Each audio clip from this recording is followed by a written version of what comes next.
how to unlock chats locked with secret code on WhatsApp. Hello everyone, I am Bishaka and welcome to our channel. Now let's get right into the tutorial. Firstly, go ahead and open the WhatsApp application on your device and make sure you are signed in. Now, go to the Chats tab and scroll all the way down and you will see the Locked Chats tab. Tap on the Locked Chats tab in order to view your locked chats. You will further be required to use your device authentication, that is, either your fingerprint, Face ID or passcode to open it. Now, inside the Locked Chats folder, tap on the chat you want to view.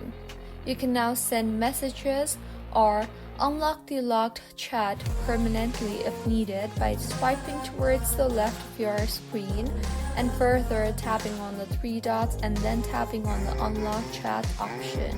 So, this is how you can unlock chats locked with secret code on WhatsApp. If you find this tutorial helpful, please like the video and do comment if you have any queries. Also, do subscribe to our channel for more helpful tutorials like this.